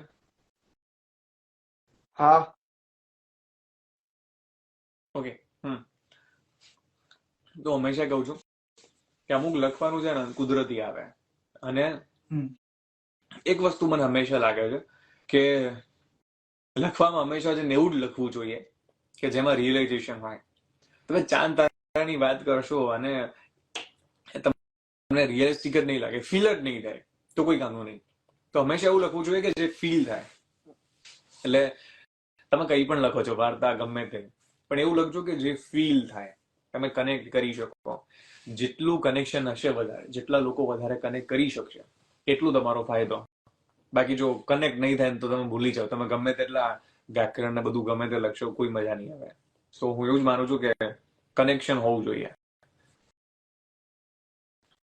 પણ એના માટે વાંચન કેટલું જરૂરી? બહુ જરૂરી છે. વાંચનથી તમારું નોલેજ ખુલે, બ્રોડ થાય નોલેજ. વાંચનથી તમારા શબ્દોની જે વોકેબલરી છે, શબ્દ ભંડોળ છે ગુજરાતીમાં કહું તો, એ વધે. અને વાંચન બહુ જરૂરી છે. એનાથી તમને અલગ અલગ પર્સપેક્ટિવ, અલગ અલગ વસ્તુઓ જાણવા મળે. અલગ અલગ રીતે તમે બધું વિચારતા શીખો કે માત્ર તમે જુઓ છો એમ દુનિયા નથી, કંઈક અલગ પણ હોઈ શકે છે. તમને ક્યારે વિચાર આવ્યો કે તમે કોઈ પુસ્તક લખું? ઈચ્છા છે, બહુ ઈચ્છા છે, દિલથી ઈચ્છા છે પુસ્તક લખવું છે. લખીશ, બહુ જલ્દી લખીશ. પણ હજુ કદાચ મને એવું લાગે છે કે એનો સમય નથી આવ્યો, પણ લખીશ. એ નક્કી છે, લખીશ એ ચોક્કસ છે. તમે જે બહુ સરસ વાત કરી કે સમય નથી આવ્યો, હું તો તમને પર્સનલી ઓળખું છું, તમે આટલું સરસ લખો છો, છતાંય તમે એવું કીધું કે હજી સમય નથી આવ્યો. પણ મેં એવા ઘણા લોકો જોયા કે જે બહુ થોડું લખતા શીખ્યા છે ને પછી પોતાની પુસ્તક બહાર પાડી દે છે. એવા લોકો માટે શું કહેશો? બધાના અલગ અલગ શોખ હોય, તો હું સારું છે. હું તો કહું, તમે જલ્દી બી બહાર પાડો છો તો કેવું છે, તમે સમજી જશો એમ કે કદાચ આ સમય નહોતો. એમ શક્યતા એ પણ છે કે કદાચ એમણે થોડું લખ્યું અને એમનો સમય જો થઈ ગયો હોય તો એ સારું પણ છે. તો એ પણ પોસિબિલિટી છે. પણ એ તમને પોતાની અંદરથી થવું છે, બસ હવે મારો સમય છે, મારા પુસ્તક ભલે થોડું લખ્યું હોય કે વધારે લખ્યું હોય, ગમે તેટલું લખ્યું હોય, તમને એવું લાગે ને કે બસ મારે હવે આ કરવું છે, બસ પૂરું, ઇનફ છે. આજકાલના યુવાનો આ વોટ્સએપ યુનિવર્સિટીની વાતો ને ઇન્સ્ટાના અહેવાલોથી જે ઇન્સ્પાયર થઈ જાય છે અથવા તો ઇન્ફ્લુઅન્સ થાય છે, એ પછી છે જયારે જીવન અસલી થપાટ મારે ત્યારે સમજાય કે આવું નથી હોતું. હું મારથી નાનો ભાઈ છે, સૌથી નાનો, એને હું હંમેશા બધું હોય ને તો ટોકતો રહેતો હોઉં. તો જે તે વખતે ના સમજ્યા, પણ જયારે પછડાય ને ત્યારે મને કહે કે ના, તું સાચો હતો. એટલે હું એટલું કહું છું, બને એટલું રિયલ લાઈફમાં રહેવું, બને એટલું રિયલ લાઈફમાં જીવવું. રિયાલિટી એ છે પ્રેમથી પેટ ના ભરાય, એની માટે રોટલી શાક જ જોઈએ. એટલે જેટલું રિયલ લાઈફમાં રહીશું ને, રિયલ લાઈફમાં કે સોશિયલ મીડિયામાં રહ્યા કરતા, એટલું વધારે આગળ જઈશું અને કોઈ તકલીફ નહીં પડે.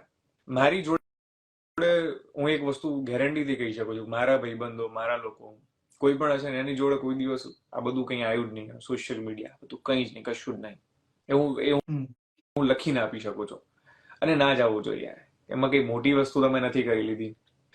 કેટલા, હું એમ વિચારું કે આ દેશમાં કેટલા લોકો હશે જેમના આટલા ફોલોઅર્સ, ઢગલો હશે, હજારો લોકો હશે. વર્લ્ડમાં તો એનથી વધારે છે, લાખો લોકો છે જેમના આટલા ફોલોઅર્સ છે. એમાં કઈ તમે મોટું શું કરી લીધું છે? અને કદાચ કેટલા એવા હશે કે જેમના ઓછા ફોલોઅર્સ હશે તો એ બહુ સારું કરતા હશે. તો આ બધું તો ઠીક છે હવે. સહી. પણ તમારા જે પ્રકારના રીલ્સ હોય છે અને જે પ્રકારના તમારા ફોલોઅર્સ વધ્યા, એ પરથી એવું સાબિત થાય કે મહેશની વાત લોકો માને છે. મહેશ જે બોલે છે લોકો સાંભળે છે. એનું રીઝન છે, મને એવું લાગે છે એનું રીઝન છે. જ્યારે તમને એવું લાગે ને કે આ તમારી વાત કરે છે, તમારા પક્ષે વાત કરે છે, તો તમને સાચું લાગે. તમને કનેક્ટ થાય ને, મેં કહ્યું કનેક્ટ થવું જોઈએ, તો તમને એવું લાગે કે ના, વાત સાચી છે. કનેક્ટ ના થતું હોય ને તો લોકો ના માને. આ રિયાલિટી છે. સહી. પણ આજે મેં વાત કરી કે મહેશની વાત લોકો માને છે, તો એવા 5-6 શબ્દો છે જેની ઉપર મારે તમારા ઉપરથી થોડું એક મંથન જોઈએ છે કે જે યુવાનો સુધી પહોંચે, કે જે લોકો તમને સાંભળી રહ્યા છે, જે તમને માની રહ્યા છે, એમણે શું કરવું. તમને જે મગજમાં આવે, તમારી પંક્તિ હોય કે જે કંઈ પણ. અત્યારે એક માહોલ ચાલી રહ્યો છે, એ જ શબ્દ આપણે પહેલો પકડીએ, રાજનીતિ. રાજનીતિ સમજણા થશો ને એ દિવસથી રાજનીતિને ખાલી એન્ટરટેનમેન્ટ તરીકે જ લઈશું, બહુ અંદર ઇન્વોલ્વ નહીં થવું. શું આજકાલના યુવાનો રાજનીતિમાં ઇન્ટરેસ્ટ લેવો જોઈએ? ઇન્ટરેસ્ટ લેવો જોઈએ, ગાંડા ન થવું જોઈએ. ઇન્ટરેસ્ટ લેવો જોઈએ, પણ રાજનીતિ જૂઠા લોકોનું કામ છે. એટલે જૂઠા ઇટ મીન્સ કે જે લોકો જૂઠું બોલી શકતા, સિફતતાથી જૂઠું બોલી શકતા હોય. જૂઠા હોય એટલે હું એ અલગ સેન્સમાં જૂઠા કહું છું, ખોટા નથી કહેતો એમ. બટ એક ઇન્ટરવ્યુમાં એક છે કે જગ્યામાં શરદ પવાર કહે છે કે રાજનીતિ એ લોકોનું કામ છે જેમની ચામડી જાડી હોય. જાડી ચામડીના લોકો માટે રાજનીતિ યોગ્ય વસ્તુ છે. તો લેવો જોઈએ, રસ લેવો જોઈએ, કઈ ખરાબ નથી. રાજનીતિ ભાગ જ છે આ દેશનો, પણ બહુ ઊંડું ન ઉતરી જવું જોઈએ, અંધભક્ત ન થઈ જવું જોઈએ, ક્યારેય ન થવું જોઈએ અંધભક્ત. તહેવારો કે જે માણસને જીવતો રાખે છે. તહેવારો ના હોત ને તો આ દેશ ક્યારે પતન પામી ગયો હતો. પણ આજકાલ જોઈએ તો દરેક તહેવારની અંદર ખબર નહીં એક ઊંધો નેરેટિવ પણ ચાલવા લાગે છે કે આ તહેવારને આમ ન કરવું જોઈએ. હોળી આવે તો કહેશે કે પાણી નહીં બગાડો, દિવાળી આવશે તો કહેશે ફટાકડા નહીં ફોડો. એમાં કેવું છે ખબર, થોડું છે ને વેસ્ટર્ન કલ્ચરના બધાનું ઇન્ફ્લુઅન્સ આવવાનું આપણી ઉપર. બટ ભારતીય સંસ્કૃતિની છે ને એક વસ્તુ છે, ભારતીય સંસ્કૃતિ ફિનિક્સ પક્ષી જેવી છે. મેં એક રિયાલિટી જોઈ છે કે ભારતીય સંસ્કૃતિ એવી છે, તમને એવું લાગશે ને કે મરણોપાય થઈ ગઈ છે, તરત જ જીવતી થશે. તમે ઘણી વસ્તુમાં તમે નોટિસ કરશો. એ વખતે તમને એવું લાગતું હતું કે રોટલા કોઈ નહીં, કે રોટલીઓ ખાવા લાગે ઘઉં નહીં. તમે જોજો ઘણા લોકો કમ્પ્લેન કરતા છે કે રોટલા ખાતા નહીં, રોટલીઓ ખાય. હવે લોકો રિટર્ન આવ્યા છે કે રોટલાઓ ખાવ છે. પેલા ચૂલા બંધ કર્યા, ગેસ આવ્યો તો હવે લોકોના ફેશન આવી છે કે ચૂલા ના ખાવા છે. નવરાત્રી શરૂઆતમાં ડીજે આવ્યું, બેન્ડ આવ્યું, બધું આવ્યું, તો ધીરે ધીરે રિટર્ન આવ્યું છે કે હવે ભાઈ મંડળી ગરબા રમવા છે. સો ભારતીય સંસ્કૃતિ છે ને એવી છે કે ભારતીય સંસ્કૃતિનું પતન અઘરું છે, કારણ કે આપણી છે ને ફિનિક્સ પક્ષી જેવી છે. મૃતપાય થાય ને ત્યારે એવું લાગે પાછી જીવી ઉઠે. પ્રેમ વિશે પ્રેમ તો પ્રેમની એક નાની વ્યાખ્યા નથી, પણ પ્રેમ વગર જીવન શક્ય નથી. એ પછી કોઈ પણ હોય, મા, બેન, ભાઈ, પપ્પા, પત્ની, પ્રેમિકા, કોઈ પણ હોય, પ્રેમ વગર જીવન શક્ય જ નથી. પ્રેમની વાત આવે તો પ્રેમમાં જે સૌથી પહેલા પૂજાય કૃષ્ણ. કળિયુગમાં જો જીવવું હોય તો કૃષ્ણએ જે કર્યું ને, કીધું એ તો કરવાનું, પણ જે કર્યું ને એ પણ કરવું પડશે. બહુ ડીપ વસ્તુ છે, કૃષ્ણ વિશે ક્યારેક વાત કરીશું. પણ કૃષ્ણ એટલે કળિયુગની અંદર પૂર્ણ પુરુષોત્તમ કોઈ હોય તો કૃષ્ણ, એટલા માટે પૂર્ણ પુરુષોત્તમ કહેવામાં આવ્યું છે એમને. કયા સમય શું કરવું ને કૃષ્ણ જોડે શીખવું જોઈએ. પરિવાર જયારે બધું છૂટી જાય ત્યારે જે છેલ્લું જે વધે ને તમારું પોતાનું, એ છે જેને પોતાનું કહી શકાય ને એ હોય પરિવાર. એ પછી કોઈ પણ હોય જેને પોતાનું કહેવાય ને, તમને ખબર છે કે પોતાનું છે, કોઈ સંજોગોમાં અલગ નહીં થાય, પરિવાર. મિત્રો જયારે કોઈ ગભો ના પડે રડવા માટે, ત્યારે જે છેલ્લો ગભો હોય ને ભાઈ બંધ હોય. એટલે બધું મારી માટે તો પરિવાર અને મિત્રો સર્વસ્વ છે. અને હાલ જે દેશના યુવાનોને મળી નથી રહી નોકરી. મને એવું લાગે કે નોકરી અઘરી નથી, ક્યારેક મળવું જરૂરી છે. નોકરીના અલગ અલગ વસ્તુઓ છે. નોકરી મને એવું લાગે છે કે નોકરી છે ને બળદ છે. તમે બળદ કઈ રીતે, તો પેલા ખેડૂતને બળદ છે ને એનો ખોરાક પૂરો પાડતો કન્ટિન્યુઅસલી. એ નોકરી એવો બળદ છે કે ચાલે ને તો તમારું ઘર ચાલે. નોકરી એક બળદ છે જેને પંપાળવી પડે, રાખવી પડે. અને જો નોકરી ના કરવી હોય તો બળદને અને બધાને વેચીને ધંધો ચાલુ કરવો પડે.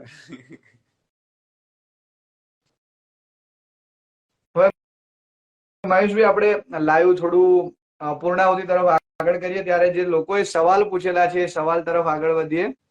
તો મનોજ ચૌહાણનો એક સવાલ છે કે what business pitch would you make if you were an Shark Tank? જો તમે શાર્ક ટેન્કમાં હોત તો તમે કયો બિઝનેસ ચૂઝ કરે? હું ઓબ્વિયસલી ડિજિટલ મીડિયામાં જ જાઉં, બીકોઝ મારી એક્સપર્ટાઇઝ એમાં છે. So I will pitch digital media obviously.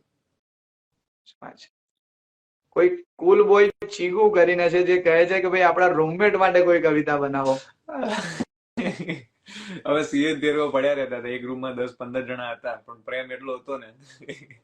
એ એવી રૂમ છે કે જે રૂમમાં અમે કોઈ દિવસ ભાડું, એટલે ભાઈબંધની રૂમ હતી, હંમેશા મારી જ હતી, તો બહુ ખાસ હતી એ. દિવ્યરાજ સિંહ નો સવાલ છે કે ઘણી વખત એવું થાય કે મમ્મી પપ્પા ના સમજે ને તો આપણે એમનાથી ગુસ્સાથી કઈ બોલાઈ જાય અને એમને મન દુઃખ લાગી જાય, તો પછી એ વસ્તુને કઈ રીતે ટેકલ કરી? પછી હિંમત કરીને એકવાર સોરી કહી દેવાનું. અને મા બાપ છે એટલે કહેવત છે ને કે માવતર છોરું કચોરું થાય પણ માવતર કમાવતર ના થાય. અને કોણ છે આ? થાંકી સર કરીને કોઈ છે, સારા એન્કર બનવા માટે શું કરવું? સારા એન્કર બનવા માટે નિખાલસ તો બહુ વિચારવાનું નહીં. સ્ક્રિપ્ટ થી તમે સારા એન્કર નહીં બની શકો ક્યારે. પોતાની અંદરની જે પોતાની પોતાપણું છે ને એ લાવશો ને. ભાઈ મને ઓળખે છે, અથવા મારા મીડિયામાં પણ જેટલા મિત્રો છે એમને ખબર છે, હું જયારે વિડીયો બી શૂટ કરતો ત્યારે મારી જોડે કોઈ સ્ક્રિપ્ટ નથી હોતી, કોઈ સ્ક્રિપ્ટ નહીં, કશું નહીં, એમ જ શૂટ કરતો. અને હું હોસ્ટિંગ કરવા જાઉં ત્યારે મારી જોડે કશું ના હોય, એક માઇક લઈને જાઉં પછી માઇક મૂકવું એટલે બંધ થાય. સો નેચરલ જેટલા રહેશો એટલા બહુ જ સારા એન્કર બનશો. દેવ કંસારાનો સવાલ છે કે 10 બુક એવી સજેસ્ટ કરો જે અમે વાંચી શકીએ. આ સવાલ જો કે મારો પણ છે કે 10 લોકોએ કઈ 10 તો હાલ બુક્સ મારી જોડે વાંચવી છે, પણ હાલ હું તમને 2 કહું છું. એક તો મારી જોડે પડી છે પ્રિયજન, તો એક તો ખાસ વાંચજો. હું હમણાં વાંચી રહ્યો છું અને બહુ મને આમ બહુ જ મસ્ત ગમી રહી છે આ બુક, ખબર નહીં શું છે. તો એક આ બુક ખાસ વાંચજો. બીજી છે અત્રાપી, મારી પ્રિય બુક છે. આ બંને બુકો અત્યાર સુધીની મારી પ્રિય છે. એની સાથે માનવીની ભવાઈ વાંચજો, જે બહુ જ સારી છે. સૌરાષ્ટ્રની રસધાર વાંચો, જેનાથી તમને તમારું આપણું કલ્ચર સમજાય, આપણું કલ્ચર કેવું છે, શું છે. તો એક સૌરાષ્ટ્રની રસધાર વાંચવી જોઈએ. હું થોડુંક ડિફરન્શિએટ કરી કહું છું અલગ અલગ જોનરમાં. એક માણસાઈના દીવા પુસ્તક વાંચો, બહુ મસ્ત છે. માણસાઈના દીવા વાંચો. સત્યના પ્રયોગો વાંચો.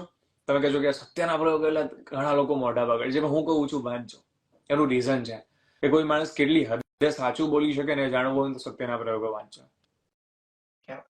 કોઈ માણસ કેટલી હદે સાચું બોલી શકે ને પોતાના વિશે એ જાણવું હોય તો સત્યના પ્રયોગો વાંચો.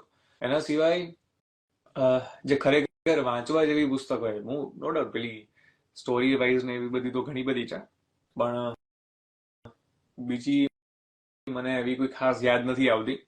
પણ મેં આટલી કહી એ મને માખણ માખણ લાગ્યું ને એ કહ્યું મેં તમને. વાહ.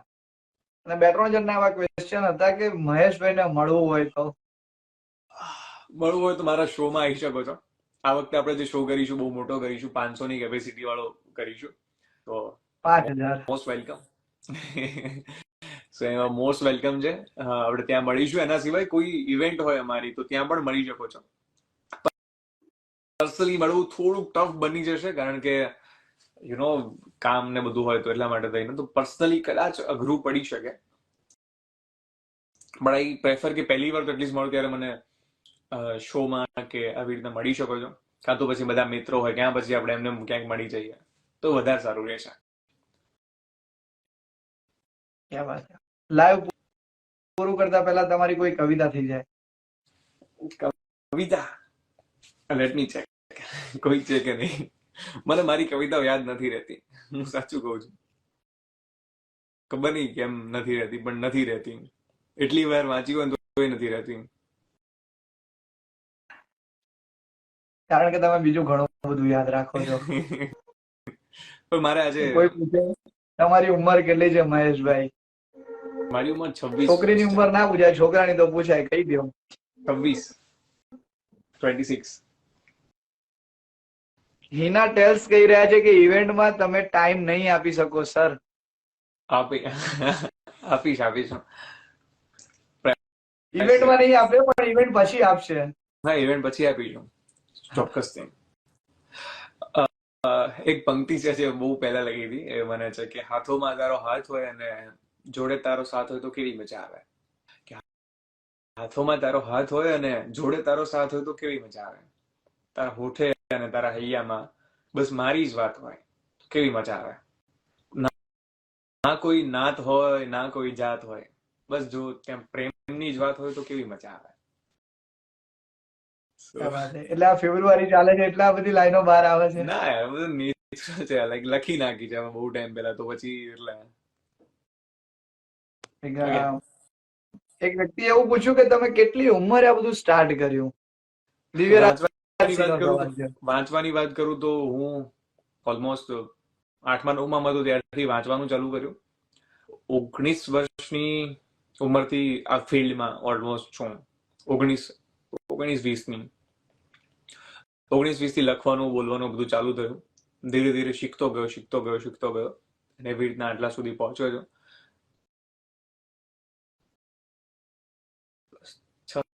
6-7 વર્ષ થઈ ગયા છે.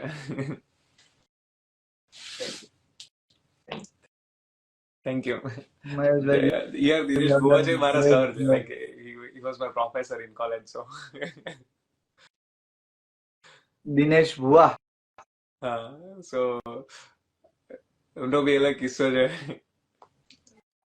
સો મારા વાય લેતા નહીં, લાઈક હવે હજુ વાત કરી, લાઈક મારું એવું છે કે હું હજુ સુધી હું છે ને કોઈ નથી ભૂલતો. હું વારે ઘડીએ કહું છું, હું કોઈ નથી ભૂલતો. કદાચ એકવાર કોઈ મારું ખરાબ કર્યું હોય ને એમને હું ભૂલી જઈશ, એમને યાદ નહીં રાખું, ઠીક છે હવે, પણ હું તો નથી ભૂલતો. મને મેં કહ્યું ને ઘણા વચ્ચે દિવ્યાંગભાઈ હતા, એ મારા ક્લાસમાં મારી જોડે ભણતા, તો એ LCB માં આઈ થિંક અત્યારે ક્યાંક RSL માં કોઈ પોલીસમાં છે ક્યાંક છે, મને યાદ છે. એટલે હું નથી ભૂલતો કોઈને. ગીતા વાંચવા બેસું ત્યારે કઈ સમજાતું નથી, કોઈનો આવો એક્ઝેક્ટલી સવાલ છે. તકલીફ છે, બસ આ જ તકલીફ છે. મને આવું થતું હતું. એનું રીઝન છે કે તમે ગીતા વાંચો છો, સમજતા નથી.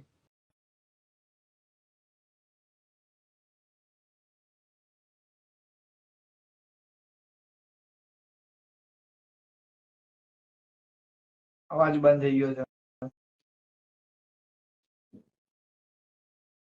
એક શ્લોક સમજાયો તો મારી જિંદગી આખી બદલાઈ ગઈ આનાથી. કર્મણ્યેવાધિકારસ્તે મા ફલેષુ કદાચન મા કર્મ ફલ હેતુ તે સંગોત્સો કર્મણિ. તમને એમ થાય કે દર વખતે હું આપ સાંભળીએ છીએ, પણ એનો સિમ્પલ મતલબ હતો ભાઈ તારા હાથમાં કશું નથી, you have nothing in your hand. Bus simple વસ્તુ હતી આટલી. સો ખૂબ મજા આવી. લગભગ 1.5 કલાક જેવું આપણે લાઈવ કર્યું છે. 9:30 વાગ્યાનું ચાલુ કર્યું છે, 11 વાગવા આયા છે. ઓહ, 11 વાગી ગયા. હા, તો હવે પૂરું કરીએ. તો અરવિંદસિંહ જોડાયા છે આપણી સાથે. ખૂબ ખૂબ આભાર મારા તમામ મિત્રોનો, આપનો પણ. કૃપેશભાઈ વિશે હું વાત કરી દઉં થોડી. Like he is one of my very good friend, અને જે લોકો મને ઓળખે છે એમને ખબર જ હશે. અને અમે લોકો ઇન્સ્ટાગ્રામ થી મળ્યા હતા, પણ મને એવું ક્યારેય નથી લાગ્યું. મને એવું લાગ્યું કે ભગવાને અમુક લોકોને મૂક્યા છે મારા જીવનમાં કે જરૂરી છે. તો હું હંમેશા ઈશ્વરનો આભારી છું. બહુ જ સારું કરે છે. GSFC માં કામ કરે છે, એની સાથે એન્કર છે, માધ્યમમાં પોતે કામ કરે છે, એની સાથે ઘણું બધું કામ કરે છે મારી જેમ. તો મારી પહેલી વાર લાઈવમાં મુલાકાત થઈ હતી, તો મને કહ્યું હતું કે આપણે લાઈવ કરવું છે. બહુ પ્રોકાસ્ટિનેશન થતું હતું. પ્રોકાસ્ટિનેશન એટલે પાછળ ઠેલે રાખવું એવું થતું હતું, પણ ફાઇનલી આજે ડિસાઈડ થયું કે આજે આપણે કરીએ લાઈવ. 2.5 વર્ષે. હા, 2.5 વર્ષે. ક્યાં વાત છે. બટ મજા આવી multitasking multi talented Mahesh Rajgor જોડે વાત કરીને. તમારા ચાહકો તમારી રાહ જોઈ રહ્યા છે હવે, એ બધાને રિપ્લાય આપી દેજો. આઈ એમ વેરી સોરી અગર કોઈનો મેસેજ મિસ થઈ ગયો મારાથી, ઇન્ટેન્શનલી નહીં થયો હોય, આમાં થઈ ગયો છે. એન્ડ બસ મળતા રહીશું આવી જ રીતે લાઈવમાં. ફરી પાછું મળીશ તમને બહુ જલ્દીથી, મળતો રહીશ બધાને અને મજા આવશે. ચાલો.